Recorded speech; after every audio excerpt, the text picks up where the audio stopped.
First of all, I want to say thank you to everyone that sent in videos the last couple of days. I got a ton of videos, probably 50 to 60 videos, and they were all really, really good. So thank you for taking the time to pull some videos off your phone or your camera and get those to me. We're going to talk about a few things today. I'm going to first talk about something we've already talked about with this idea of rotation over the bar. Second, we're going to introduce another little factor that will help you decide what you need to do to get more rotation over the bar. And then I'm going to tie it all together with some points. So the first thing I want to talk about is how I want you to, in a way, become your own coach. And that's why video is so important.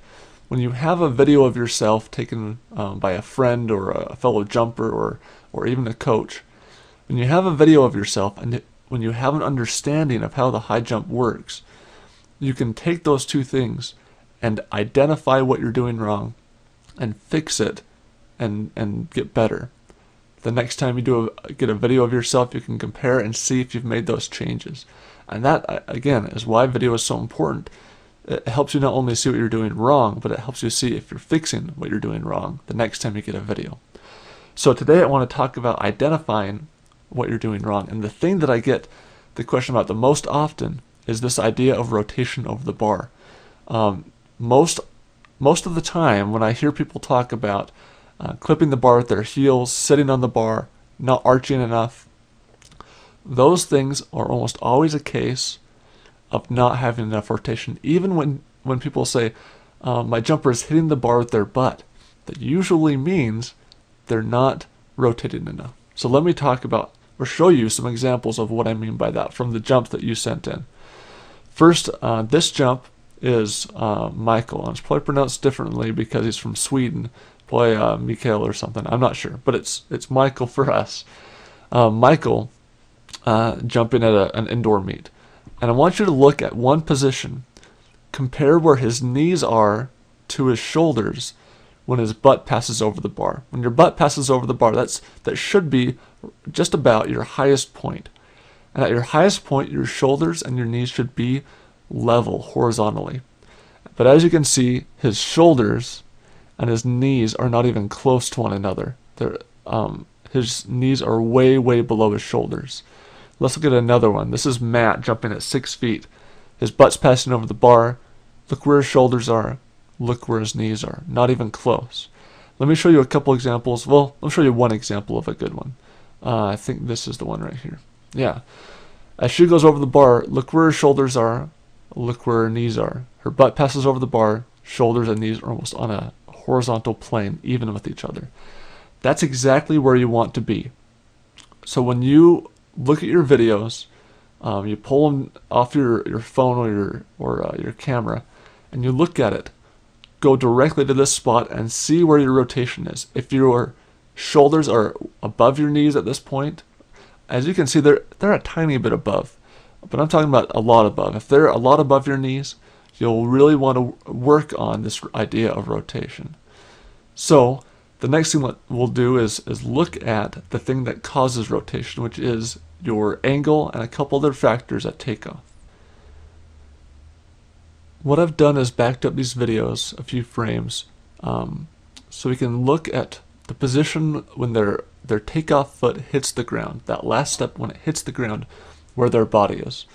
So if the thing you want to be at this point, the position you want to have, is you want to be leaning back, obviously, because that's the natural jumping motion. When you run, you bring your center of gravity back a little bit, you stick your foot out, and that lets you stop your forward momentum and turn it into an upwards drive, upwards force. So everyone is leaning back in these videos. As you can see in Michael's, he's leaning back. The thing that's missing is people aren't leaning away from the bar enough. As you can see, his body is still kind of in a forward position. It's not fully out. And to show you a decent one, Matt's is actually fairly good.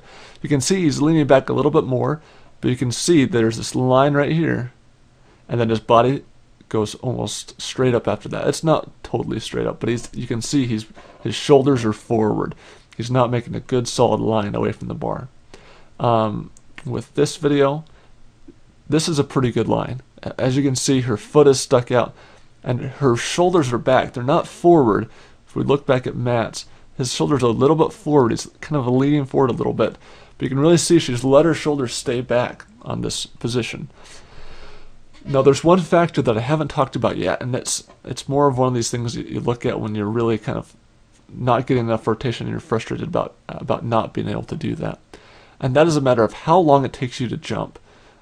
We've talked about this idea of rotation going from a lean at one point to going vertical a split second later. And that change in angle as you take off continues. That change in angle continues as you take off and causes you to rotate. What we haven't talked about is how long it takes you to jump. How tall people are, how big they are, their styles of jumping will make a difference because it'll take you longer to jump than other people. Let me show you an example. Her foot just hit the ground here. Watch how many frames it takes for her to take off. So it's 1, 2, 3, 4, 5, and she's off the ground. Let's look at Matt's. Foot just hit the ground. 1, 2, 3, 4, 5, 6, 7. 7 frames. It doesn't seem like a lot, that 2 extra frames, but it is a lot. So when you combine the fact that Matt's not quite committing to that lean, he's still got his body up a little bit, and it takes him longer to jump. He really needs to add something else to get that rotation, to one, get the lean, and then get that rotation over the bar. Let's also look at Michael's real quick, just so we can see how long his is. You can see that he's really not leaning that much. He's vertical. So if we count the time of his takeoff, 1, 2, 3, 4, 5, it's the same as this jumper's. But as you can see, it didn't have that lean. He wasn't committed to that lean. Didn't have that change in angle, and so he didn't rotate enough. And at the top, he's doesn't have near enough rotation. Now, obviously, every jumper is different, so it's hard to give a blanket suggestion that will help everyone in their jumping. But I'm gonna give one tip that has helped most jumpers that have this issue. And the fact is that most jumpers do have this issue. This idea of rotation. Very few have enough rotation. And the ones that frequently are getting it from the wrong source. They're doing a sort of a flip. They're tucking their shoulder that's closest to the bar under and dropping their head and flipping themselves over the bar using their arm and their head instead of letting that lean turn into the rotation. When you tuck your arm and do that flip, you're losing height. You're not jumping straight up anymore. So this is usually the issue with most jumpers. The one fix that I can recommend, it's what I call just dropping your inside shoulder. And by inside, I'm talking about your curve. So here's your curve coming around, and then here is your inside shoulder. If you're a left-footed jumper, it's your left shoulder. What I mean by dropping your inside shoulder is dropping it back and away from the bar. Instead of thinking about leaning your entire body, simply thinking about dropping that shoulder kind of down and back will pull your body into that line. You can see that Michael keeps his body straight up, and his line is not that great. He honestly needs more lean at the bar. But if he could just drop this shoulder, instead of having it be up and square, if he could drop it back and away, that would pull his body into that line away from the bar and give him more rotation. It wouldn't give him enough rotation as it is right here. We give him more. With Matt, though, it would really help. You can see how kind of forward, how up his shoulders are. If he thinks about dropping the shoulder down and then away, it'll pull his body into a line away from the bar. Once again, the line that we see right here is it comes a good line with his leg, and then it goes up on his body. He wants that line to continue all the way through.